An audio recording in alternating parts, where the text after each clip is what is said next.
Hello, welcome back to my garden. It's late Sunday afternoon and I'm going to start doing some planting because it's arguably the hottest part of the day. It's a little toasty today, but I had other things to do and here we are now. And well, I'm just going to stop talking and talk about why I'm standing here right now, which is these two pots. Now, earlier in the season, if you've been following along, I said I was going to fill these two pots with a particular type of Russian sage called Blue Steel. Sadly, none of the seeds I was trying to grow actually germinated successfully or grew to a successful plant. So therefore, I went out and I bought two Russian sages. These are both Blue Gene baby Russian sages. They're not actually proven winners. That's just the pot that I put them into once I got them from American Meadows, not sponsored. But that's where I purchased these from. They were on sale, and they were fit my criteria the closest because they only get to about 34 inches tall by 36 inches wide. So they will spill out onto the walkway over here, which is not necessarily the end of the world. It's not what I preferred, but beggars can't be choosers, and I wanted some sage in these pots. Now, just as a reminder, in case you missed the previous episodes, these pots are both bottomless.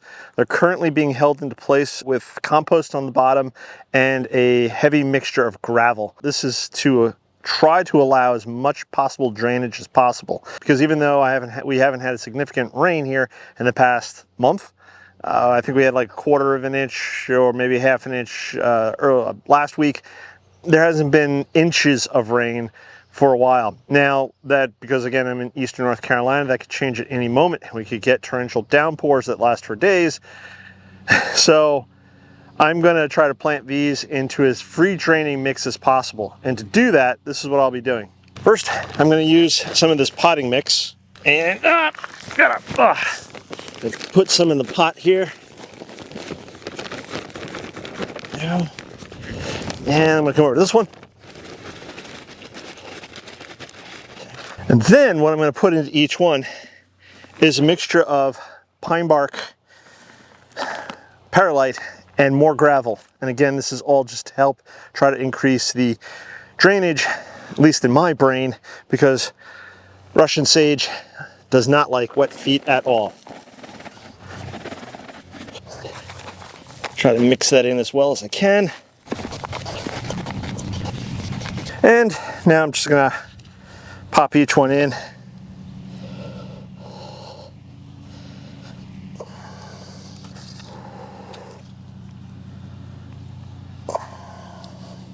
And then I'll top off each of these containers in a little while with some more pine bark mulch.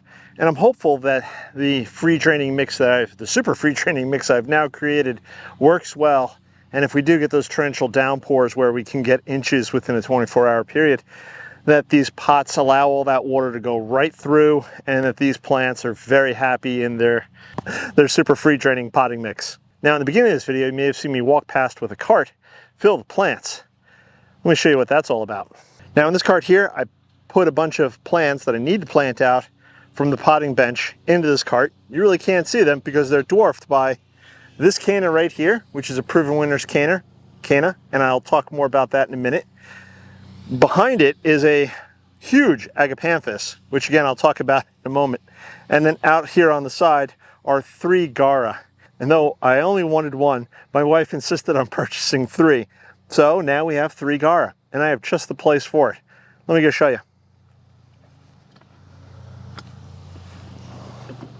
So these gaura, again, picked them up at our local garden center, and apparently, according to the tag, it's gaura whirling butterflies. I don't know, it has pretty white pinkish flowers. Right now they're looking a little-ish rough because they haven't been watered since this morning, and again, it's been quite a hot day out today. But I think they'll be much happier in the ground, and I'm gonna put them right here.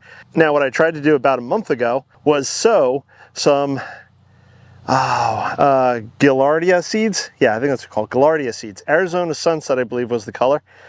I think it's also known as blanket flower, if I'm not mistaken. If I am mistaken, please leave a comment below. Either way, nothing has germinated, nothing has popped up. So instead of leaving this spot sort of blank, pop these 3 in here, and I think it'll add a little bit of height to this area. Although hopefully in time the zinnia, which have survived the deer, will grow up. I did have some zinnia here, but a few of the plants have been ripped out of the ground thanks to the deer. So let's get started.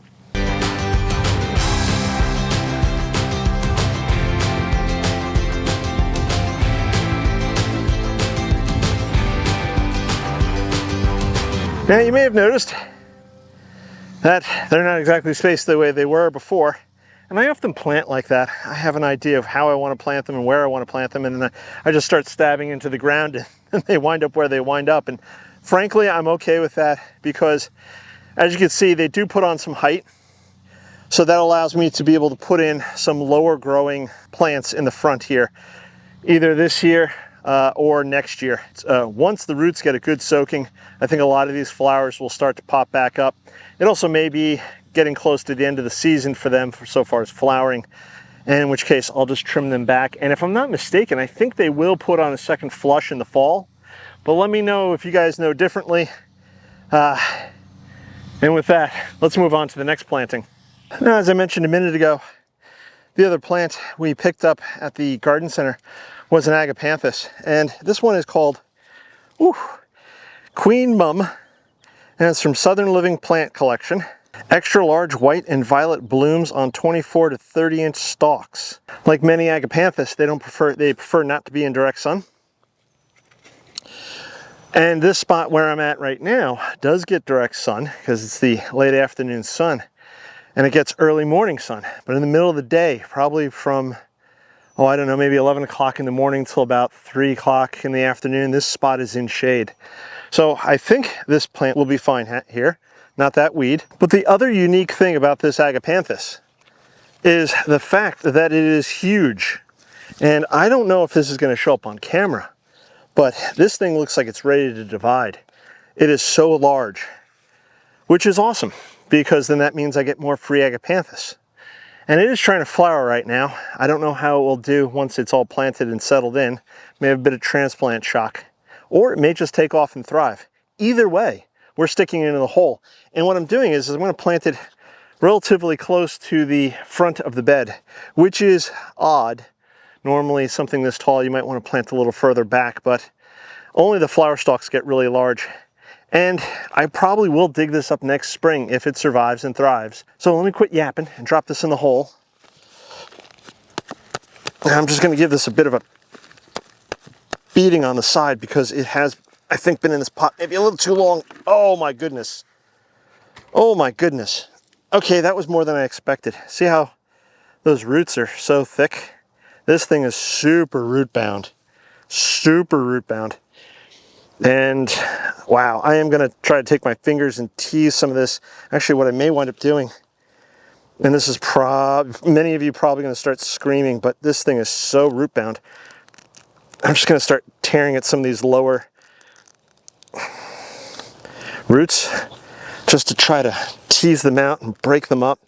The thicker ones I'm going to try not to damage. This is crazy.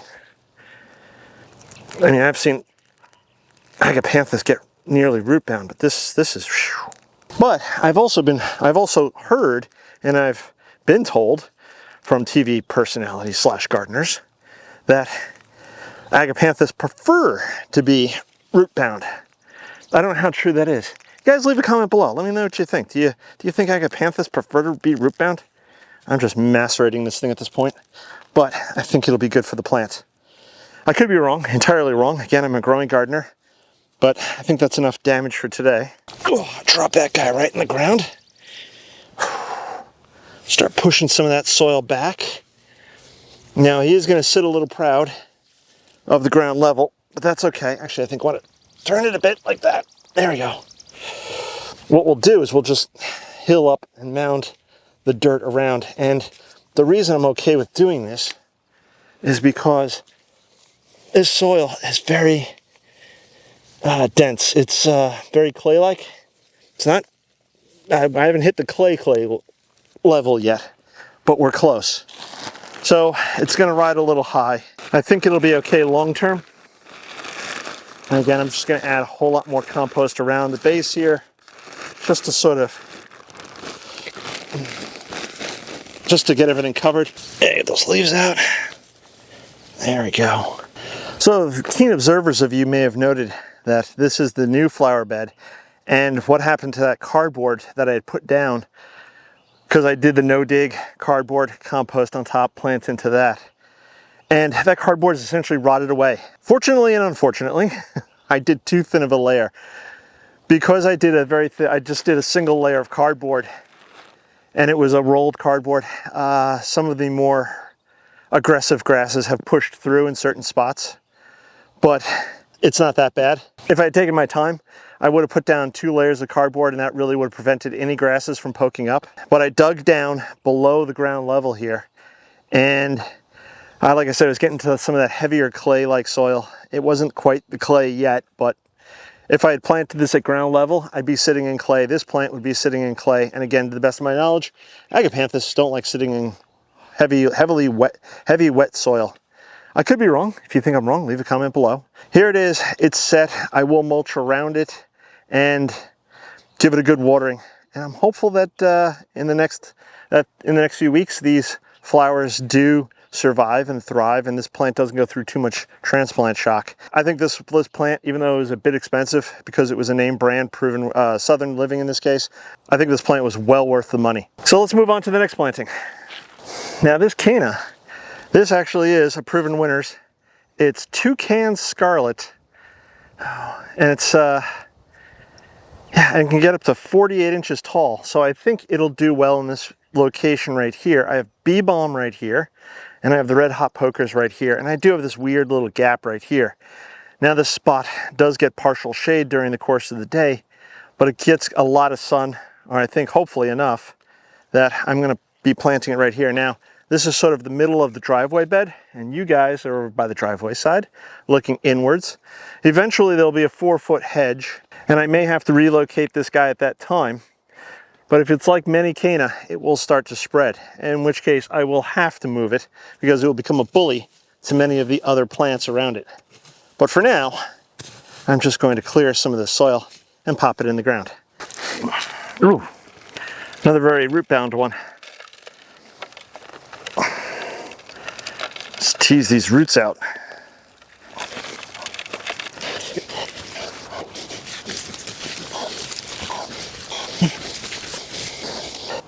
And just like that, it's planted. Now, one of the things that did entice us are these leaves, and it seems to have gotten a bit droopy. Again, probably a little transplant shock, but this, again, is supposed to get to about 4 foot tall. So I'll give it a good watering, and we'll see what it does in the upcoming months. And since we're here at this location, you may be able to see the pink flowers at the edge of the frame there. Here's the red hot poker. I have some green twister coneflower here that the deer apparently haven't eaten yet.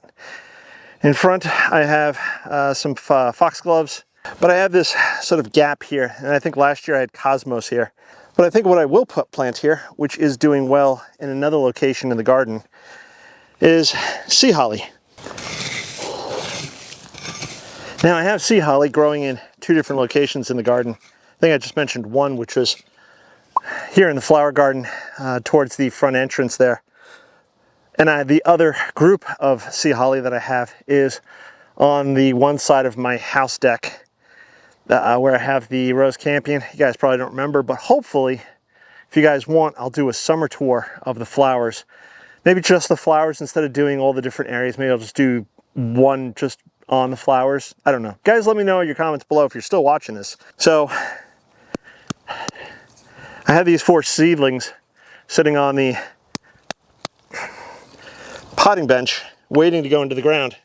So that's what we're going to do right now, is I'm just going to pop these right into the ground, and hopefully the deer don't munch on them. They were munching on the sea holly that was by the front deck for a couple of years, and what they do is they chew down the leaves, but thankfully the sea holly seems to be pretty durable and it would push up new growth. So though it didn't flower, it didn't die either, which again is a good thing for a plant, and it just goes to show you how, I guess, how durable the sea holly is. You guys grow sea holly? Let me know in the comments below. Here I am prattling on about what I'm planting and stuff, and I'd like to hear from you guys. There we go, that guy came out nicer. Woo, big roots.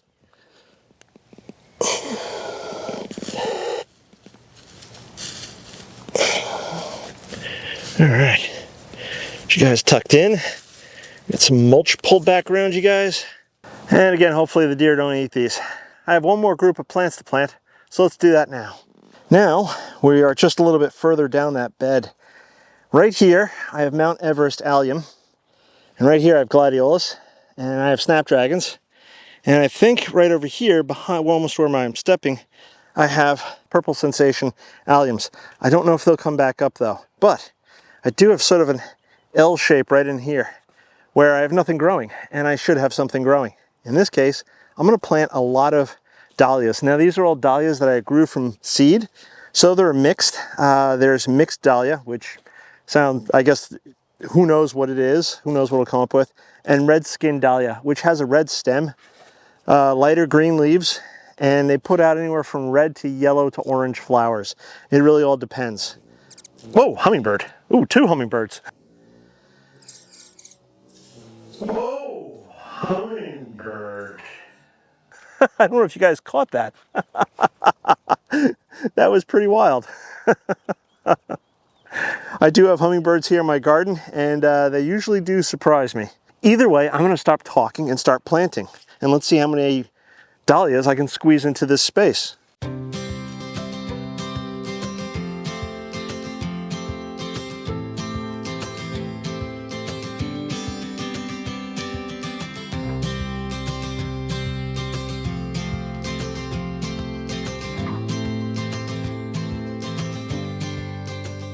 Well, it looks like I got 1, 2, 3, 4, 5, 6, 7 planted. And that, I think, eliminates most of the dahlias that I started from seed off of the potting table. Well, that's about all the planting I'm going to do today. The sun is setting, and the red hot pokers are looking beautiful. The verbena and some of the other plants here looking spectacular. I'm not sure if it's in shot, but I think that's licorice white agastache, and it's just, again, looking awesome.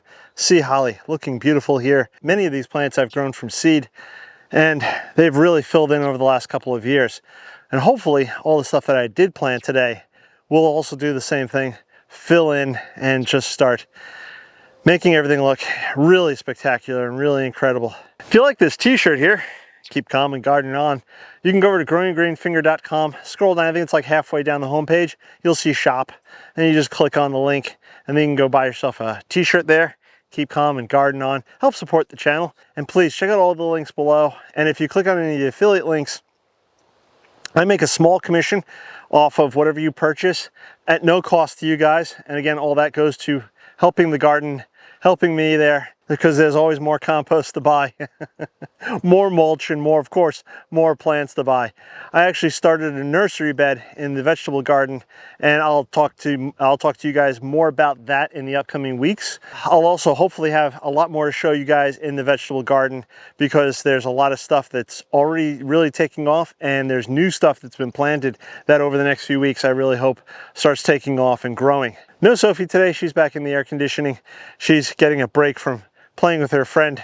She has a friend from next door, and the two of them run around and they chase each other, and it's absolutely adorable. And if I remember, I'll post up a picture here so you can see what they look like together. We're almost at 1,000 subscribers. I cannot believe we're almost at 1,000 subscribers. And if you're still watching this video, thank you so much. The more watch time, the better for the channel. And I hope to hit that 1,000 subscriber mark within the next few months. But if you'd like to help the channel, go tell your friends, families, loved ones, grumpy old guy across the street about this channel, how I'm building a garden here in eastern North Carolina and bringing you guys along for all my adventures and misadventures. I still have more plants on the potting bench to plant, and there'll be more videos about me planting stuff out, especially in the new sections of the flower garden here in the upcoming weeks. So if you haven't subscribed, please subscribe, click that bell icon to be notified when I do post a new video. And I'm going to catch you in the next one. Bye-bye.